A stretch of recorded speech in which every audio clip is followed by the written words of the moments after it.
Happy Thanksgiving. I'm working on sermons for the next 4 weeks because it is the Advent season. And I was delighted to learn that the gathering observes Advent.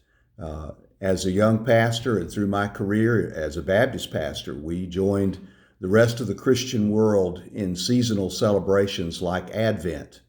And it was fun for me to learn that there are a lot of things that Christians do together. There is a common Christian calendar. There is a time and season for repentance, Lenten season, that leads to the beauty of the Easter resurrection. There are the 4 weeks before Christmas that lead us to a Christmas Eve service most often in our churches, or Christmas Day, that get us ready and prepare our hearts for what's the most wonderful story in the world, how God kept his promise to love and save his children. So for Sunday, to get ready for Advent, let me invite you to do something that you're going to go, what?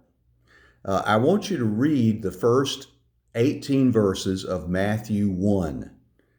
And you Bible scholars out there will know that is the genealogy of Jesus. And you're going to get a bunch of names that you're going to remember, and some you're not going to know who in the world they are. And that's the way it's designed. It is the beginning of the story to tell us how God chose to send his Son into our world and walk among us and be a part of us. And the people that were used in that story are fascinating. But it will also remind us that we are to, in our own way, prepare for this season. Advent began in the church around 460 AD. The church, when it was young, believed that almost every minute Jesus was coming again. So they didn't do a whole lot with tradition and planning and theological shaping of the life of the church. So around that time, around the 4th century or so, the church decided, its leadership, that, hey, we would do well to have some traditions and teachings together, which are good. Still, the thought that Jesus could come at any time, and yet we are a teaching and learning church, and we need to remember and mark certain milestones. So Advent was born, and it has developed through the centuries, through different church traditions, in different ways, but it has a common theme and purpose. When I would rise to preach on a Sunday morning during the Advent season, it was joyful for me to use sometimes the common lectionary and to know that my Presbyterian neighbors, my Lutheran neighbors, my Episcopal and Catholic and Anglican neighbors were preaching the same text and remembering the same truths on that Sunday. I like the non-denominational approach of our group. We come from many traditions, but our life now has landed us here, whatever here is.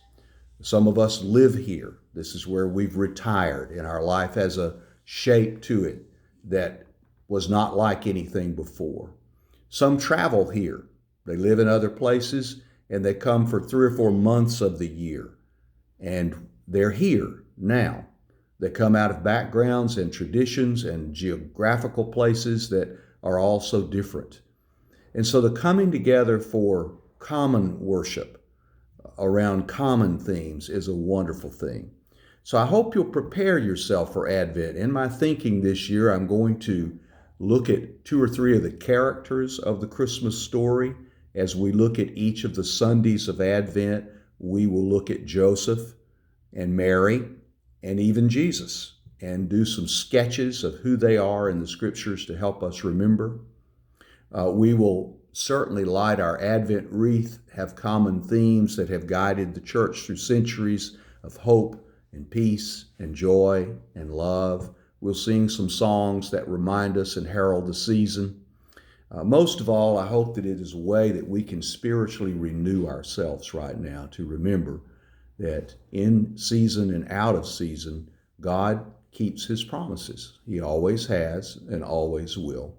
Blessings to you today. I hope you have a great Thanksgiving season. Stay safe. And if we can see you on Sunday, we look forward to it.